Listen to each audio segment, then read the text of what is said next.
Okay, so excuse the background noise, but the case that we're looking at here is Alwick versus DeChristopher. And the first thing I noticed about this case is that it's not between two corporations. It seems to be between two people, hence why over here they have their full names, Wayne R. Alwick versus Matthew Christopher. And here, it indicates that Alwick is suing DeChristopher, and it is a civil action case, so it's not criminal. It was decided in the Supreme Judicial Court of Massachusetts in the Middlesex County in 1991, which is a while ago, but the file has been updated as of June 2020. So I'm very curious as to the new developments that have happened in the case since then.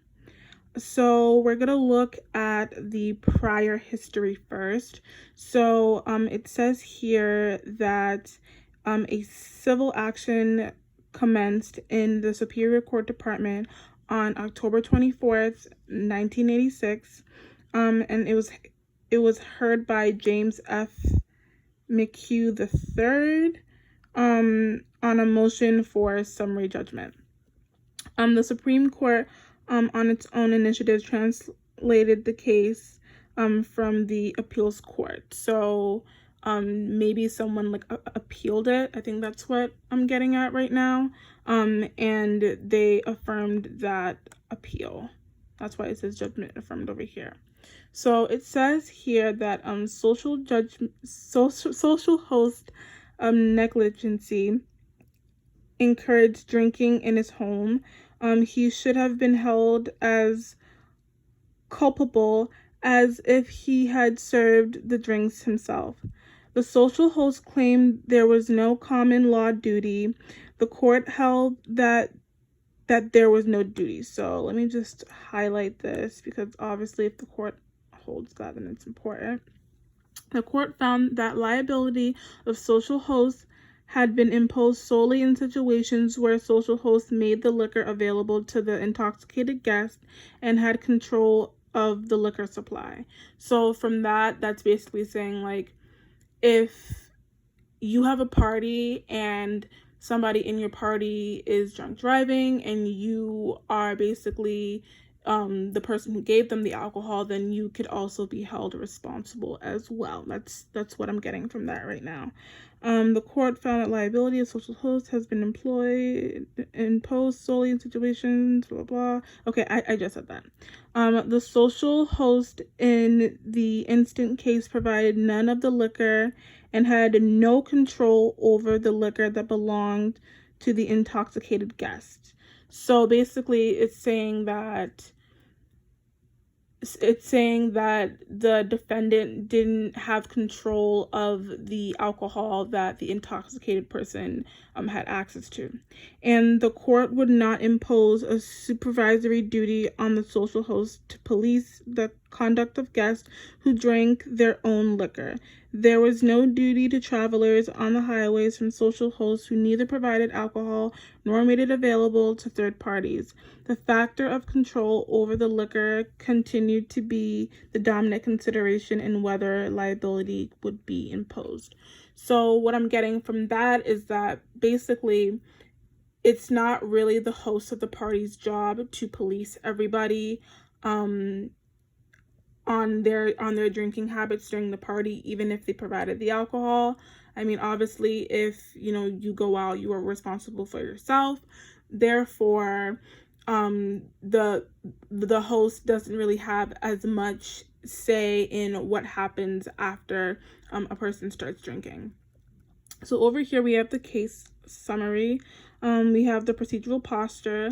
The appellant injured party brought an action against the appellee's social host in the Superior Court Department in Massachusetts. Let me just highlight that. For injuries he sustained from an intoxicated guest at the social host party. The social host filed a motion for summary judgment, which was granted, and the injured party appealed that. So what I'm getting from that is that basically he's suing the host of a party who had a guest who basically injured him. The outcome was that the judgment of the trial court granting the social host motion of summary judgment was affirmed. So the judge basically agreed with him. Also, something to note, the reporter here seems to be LexisNexis. Oops, let me just highlight that. So here's the here are the overviews. There are a lot of, I believe they're like little footnotes here. But I'll just refer back to them if needed, if I'm confused on the case. The injured party claimed that a common law duty in the negligence was owned by the social host to travelers who could be injured by the negligent driving of an intoxicated guest. The injured party further alleged because of the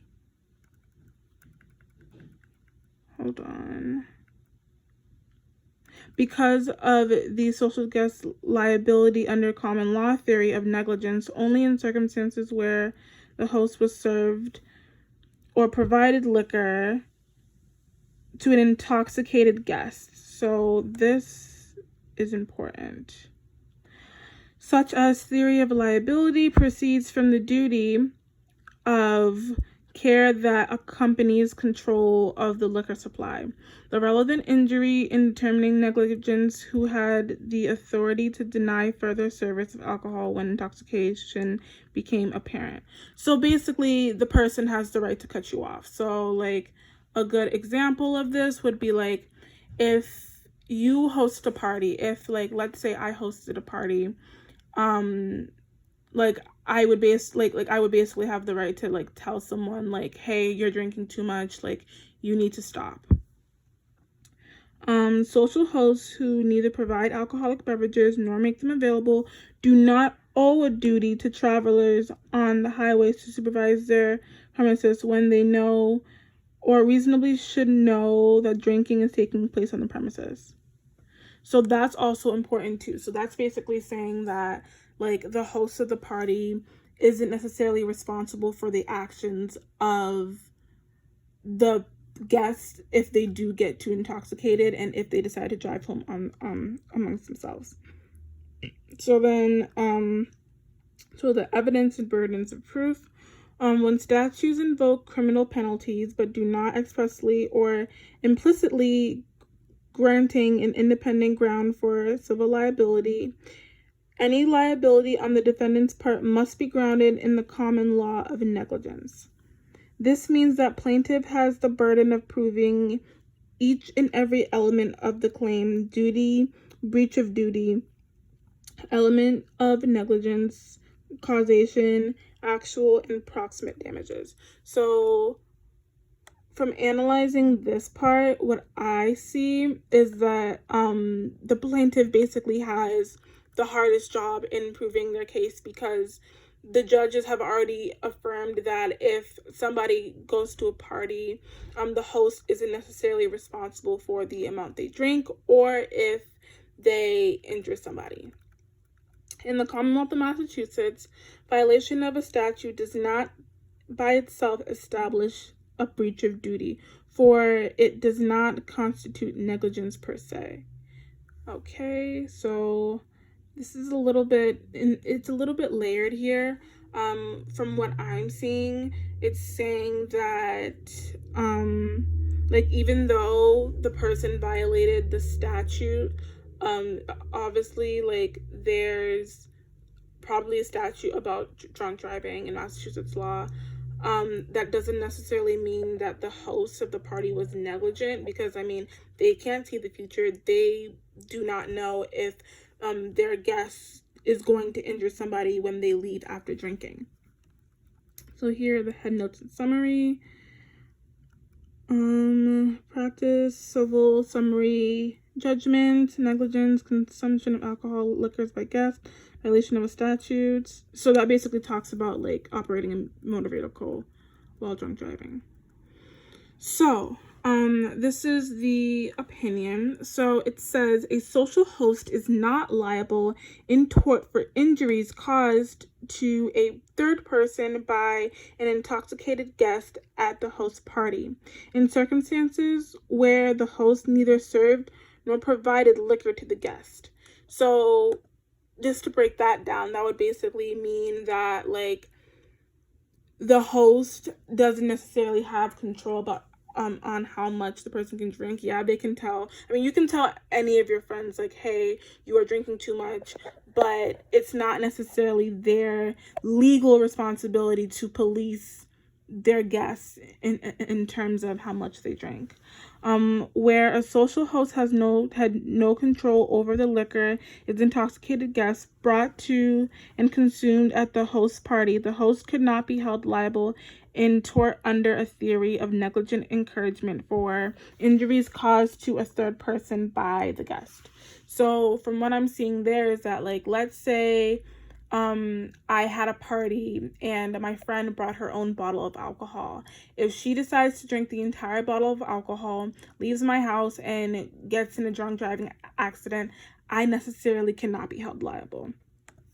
Where no common law duty was owed to third persons by social hosts who neither served nor provided alcohol to guests at a party, the host alleged criminal violations of the statute here, which I can probably look up, with respect to keeping and carrying alcoholic beverages, did not support cause of action in tort by a third person injured by an intoxicated guest. And then the counsel was this person. And so these are basically the two attorneys in the case. So that's might be interesting to know. And then the judges were right here. Okay, so that was from the syllabus. Let's go back up. I have a Chromebook, so sometimes it can be very difficult to navigate. The case raises the issue whether a social host may be held liable in a tort for injuries caused to a third person by an intoxicated guest at a host party, when it appears that the host neither served nor provided liquor to the guest. A judge of the Superior Court concluded as a matter of law that there is no liability on part of the social host, the defendant, Matthew DeChristopher, and granted the defendant's motion for summary judgment. The plaintiff appealed, and we transferred the case to the court on our own motion, and they affirmed the judgment. The relevant facts established for summary judgment proposes by statements, affidavits, the depositions, and other materials in the record as follows. In setting of the facts, we resolve any conflicts in the summary judgment materials. We make all logically permissible inferences in the plaintiff's favor. And then here's just another case here. Conway was president and trustees of College of the Holy Cross. Oh, that's where I used to live. In the early evening of September 26, 1986, Jeffrey Salvador and two of his friends, all under the age of 21. Oh no, so these are all underage children.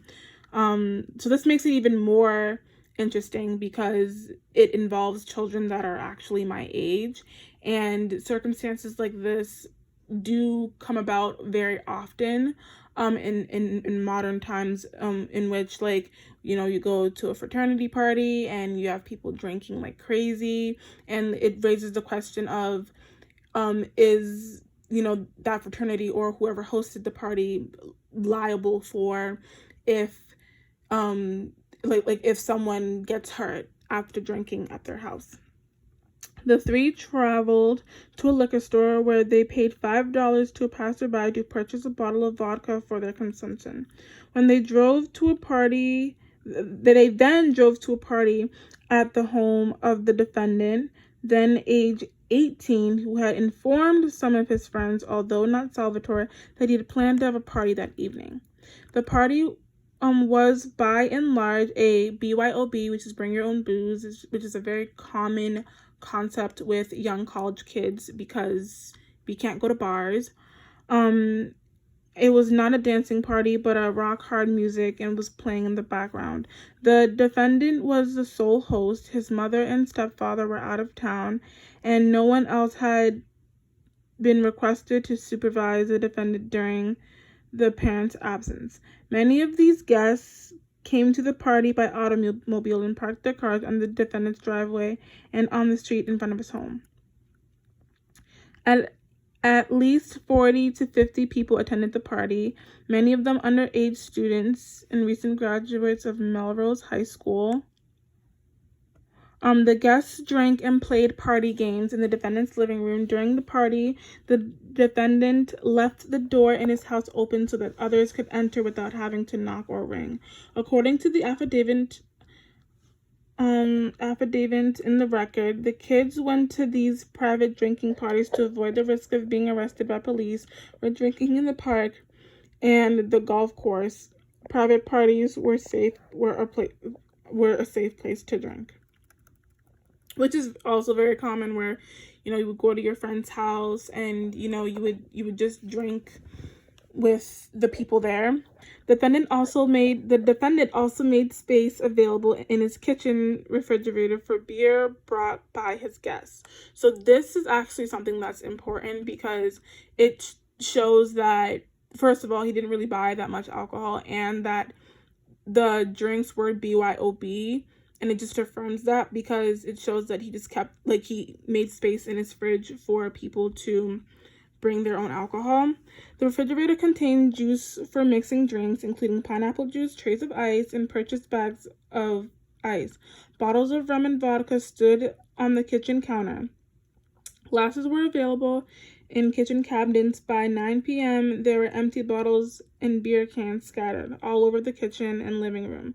According to one account, approximately 1/3 of the people who had came to the party were intoxicated, which is obviously duh because they've all been drinking. Salvatore brought his own vodka to the kitchen, mixing it with juice, and drank at least 1 glass of vodka at the party. The defendant did not serve or provide any alcohol to Salvatore, which is very important. And the party stipulated for purposes of the present summary judgment motion that the only alcohol that Salvatore consumes was his own alcohol. So that basically affirms that the host didn't necessarily give him the alcohol. Salvatore just brought his own alcohol and drank it at his own pace. Or who were with him brought to the home. Indeed, the liquor in the defendant's home was kept in a locked cabinet, was never unlocked during the evening. Okay, so that means that any alcohol that could have belonged to the defendant, no one really touched. The defendant circulated throughout the house during the party, beer in hand, socializing with his guests, including Salvatore. He did not tell anyone to stop drinking. Ooh, this could be something that's important. So for this would actually be really important in like a cross-examination. The defense's attorney the prosecution's attorney could easily use this. And they can basically say that, well, you didn't tell him to stop drinking and you were very aware that he was intoxicated, so why didn't you say something?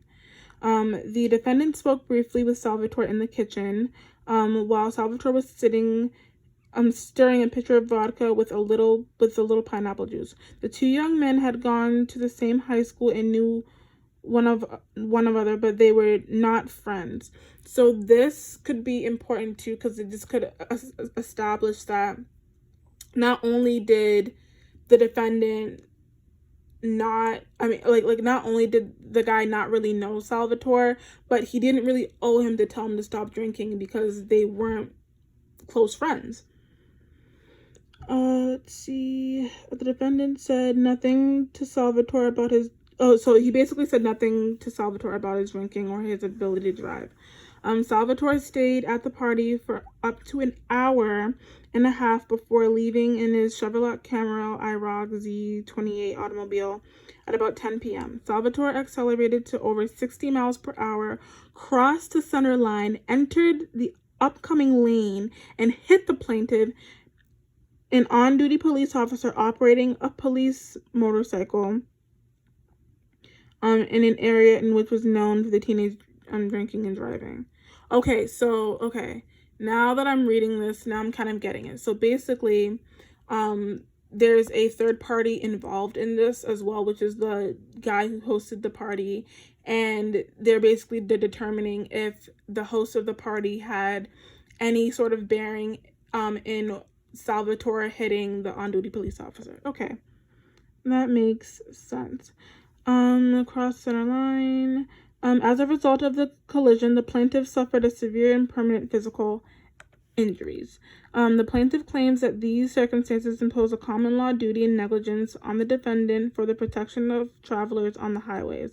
The question whether the defendant owed a duty to travelers who might be injured by the negligent driving of an intoxicated guest who had been at the defendant's party presence, a question of law which is to be determined by reference to existing social values and customs and appropriate social policy, which is part of this case over here.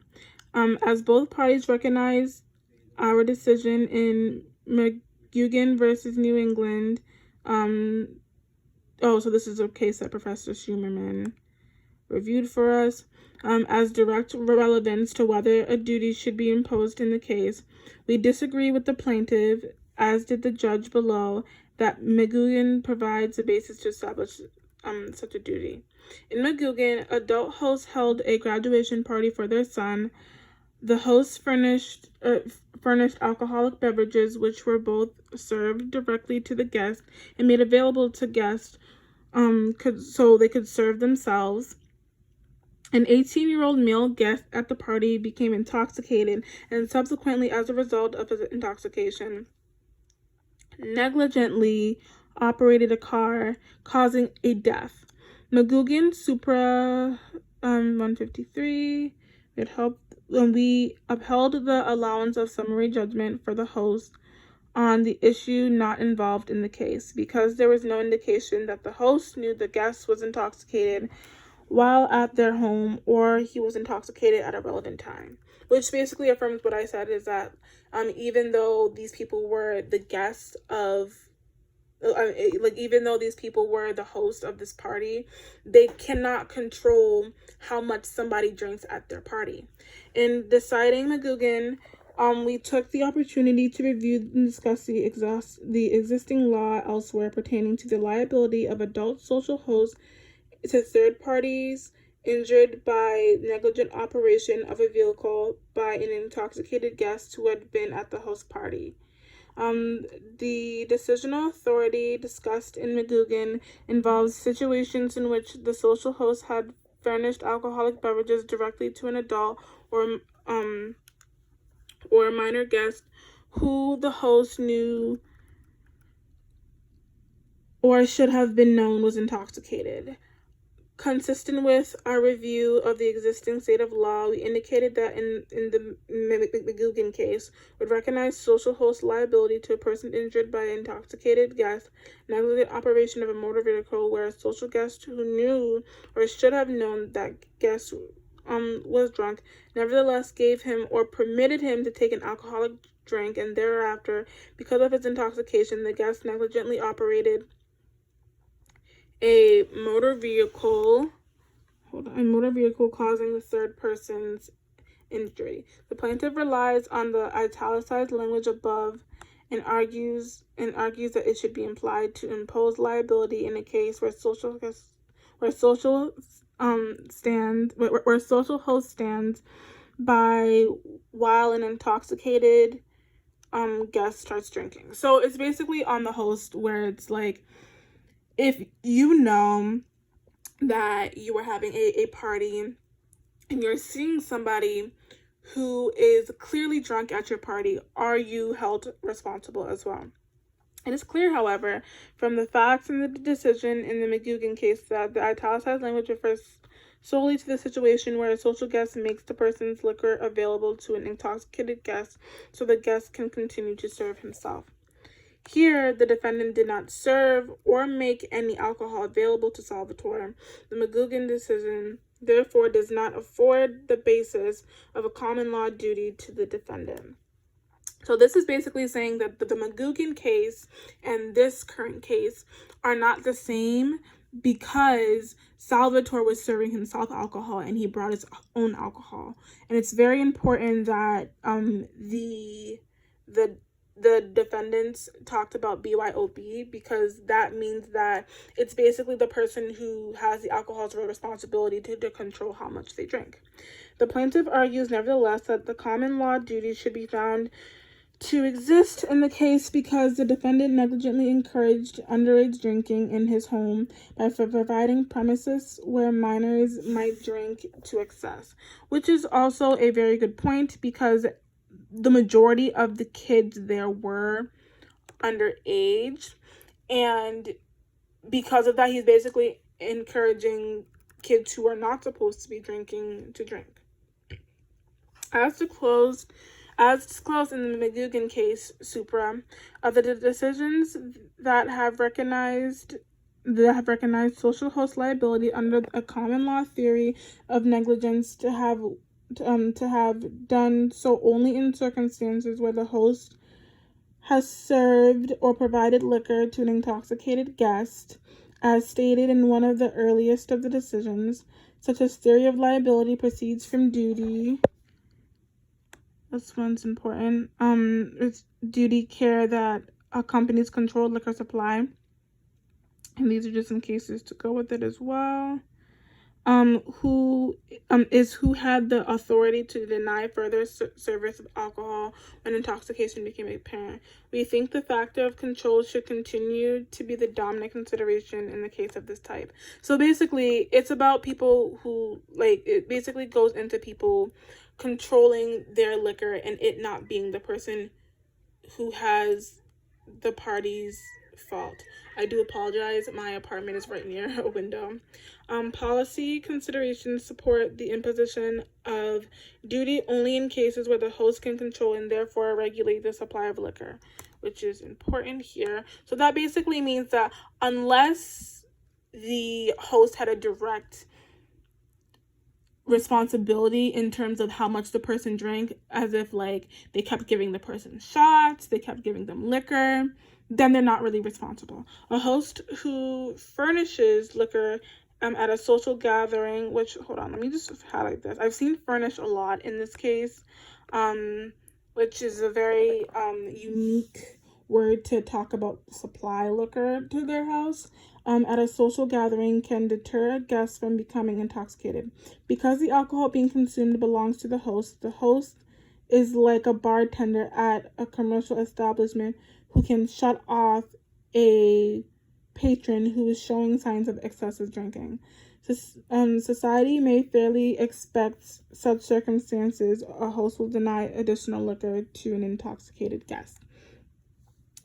Okay, and then here are just some footnotes. They do cite some other cases as well there, which is pretty cool. The ability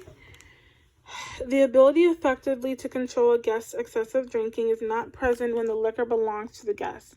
Meaning, if I brought my own bottle of vodka to a party, it's my responsibility to control how much I drink from that bottle because it's my bottle. If I bought it and I want to drink the entire thing, it is my right to do so and is not really the fault of the host of the party. Therefore, to impose a supervisory duty on social hosts to police and conduct the guests who drink their own liquor presents a number of practical difficulties.